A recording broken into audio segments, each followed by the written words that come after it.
Northern Florida holds nearly a quarter of the state's land, yet barely a sixth of its people. On maps, the empty stretches below Georgia stand in stark contrast to Florida's crowded south. This divide runs deeper than history or economics. It was written into the ground itself and cemented by a single winter that froze the state's future. To understand why almost nobody lives here, we need to start with the land. Beneath northern Florida, the ground is shaped by a vast layer of limestone, riddled with hidden channels and ancient voids. This is karst terrain, where the bedrock's high primary porosity, nearly 20%, lets water flow freely through the rock itself. Rain sinks quickly underground, feeding the Floridan aquifer, one of the world's most productive freshwater reserves. Here, the water table sits close to the surface, rising and falling with the seasons, and shaping the land in subtle but powerful ways. Springs burst through the limestone in places like Wakulla and Ikatukni, releasing millions of gallons of clear water every day. These first-magnitude springs are among the largest in the world, drawing water from deep underground and sending it winding through cypress swamps and pine forests. Yet the same geology that creates these springs also brings challenges. The ground is pitted with sinkholes and shallow depressions, making the land uneven and unpredictable. Underground rivers can hollow out the earth, leaving pockets that collapse without warning. For anyone trying to build, these conditions mean every foundation must be carefully engineered, every septic system planned around a water table that can rise within just a few feet of the surface. Drainage is costly and complicated, with stormwater often having nowhere to go but down into the porous rock. Large tracts of land remain too wet or unstable for conventional development, limiting where towns and neighborhoods can grow. The hidden world below the surface, its springs, aquifer, and shifting ground, sets the boundaries for life above, shaping northern Florida's landscape in ways that are both beautiful and restrictive. A line runs quietly across Florida, separating the near tropical south from a north where winter can still arrive with force. Cold air sweeps down through the Panhandle and across the peninsula, sometimes reaching as far as Orlando. Each year, a brief chill is a nuisance for most crops. But for citrus, even a few hours below freezing can be ruinous. In the winter of 1894 and 1895, two waves of bitter cold struck in close succession. The first freeze came in December, damaging fruit but sparing many trees. A warm spell followed and coaxed new growth. Then, in February, temperatures plunged again, by more than 60 degrees in less than a day. The second freeze killed millions of trees outright. Bark split, groves blackened, and fruit rotted on the ground. Citrus output collapsed by 98%. Where once groves reached well into the north, the industry retreated almost overnight. Growers abandoned the old frost line, moving their trees 100 miles south. Many left the state entirely. The memory of that winter lingered, shaping every decision that followed.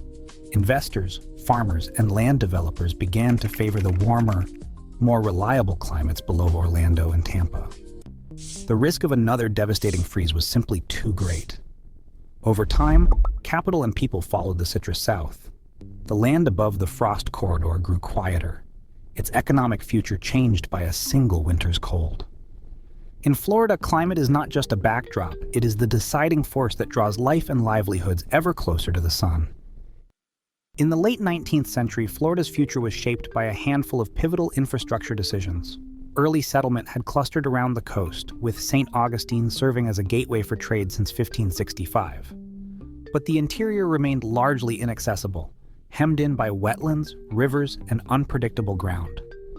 To understand the pattern of settlement, start with the land itself.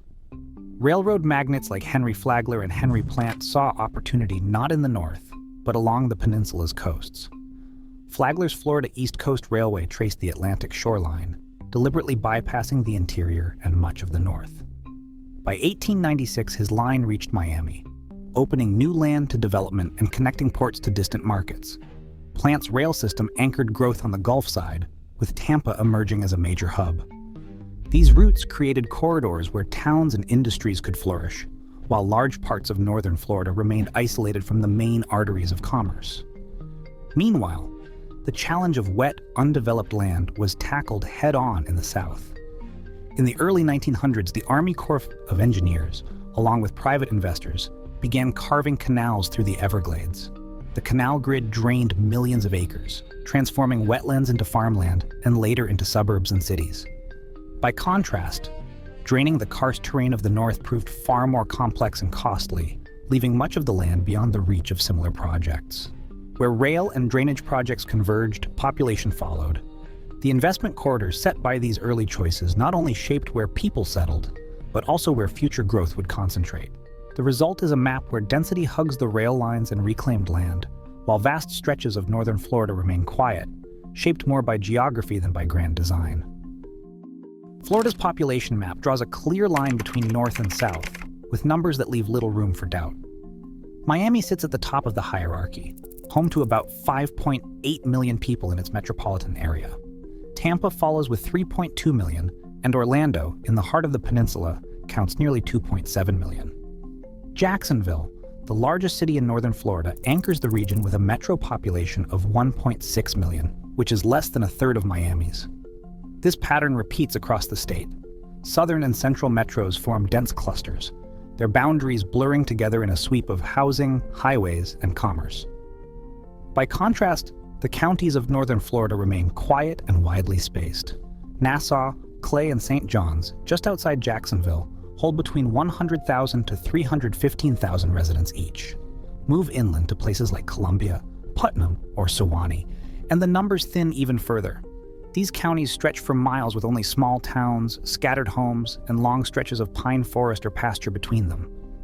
Nearly 97% of Floridians now live in metropolitan areas, but the lion's share are concentrated in the south. The difference is stark.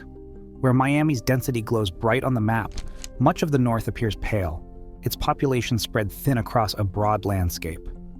The outcome of earlier choices, such as rail lines, drainage, and climate, now appears in the numbers themselves, shaping the state's human geography in patterns that have held for generations. After 1960, waves of Cuban immigrants began arriving in Miami, fleeing political upheaval and seeking new beginnings. Within a decade, more than 200,000 Cubans had settled in the city, quickly shaping neighborhoods like Little Havana into vibrant cultural centers. Their arrival brought not only new languages and traditions, but also an energy that transformed the local economy. Small businesses flourished, from bakeries and markets to law offices and logistics firms. As more families joined them, through later waves like the Mariel boat lift and the Balsero crisis, demand for goods, services, and housing increased. The Port of Miami and Miami International Airport expanded to handle the surge in trade and travel, linking the city more closely to the Caribbean and to Latin America. This cycle of immigration and economic growth created a dynamism that set southern Florida apart, fueling a level of urban development and international connection that never took root in the north. The Panhandle stands apart from the rest of northern Florida, shaped by a different set of influences. Ties to the deep south are strong, visible in the legacy of plantation agriculture and the historic cotton trade. The Apalachicola River once carried bales of cotton from inland plantations to the Gulf, connecting the region to distant markets. Even as agriculture faded, new anchors took hold. Eglin Air Force Base and Tyndall Air Force Base, both established during the 20th century, brought federal investment and a steady population to the western Panhandle. Pensacola grew around its naval air station. Tallahassee, chosen as the state capital in 1824, became a center for government and education. These institutions provided stability in a region otherwise marked by rural quiet, giving the Panhandle its own identity within Florida's broader story. Florida's growth still clusters far from its northern forests and springs. As development pushes ever southward, these quiet expanses remain a rare counterweight, reminding us that in a state defined by change, some landscapes hold their silence. What role will these quieter spaces play as Florida's future unfolds?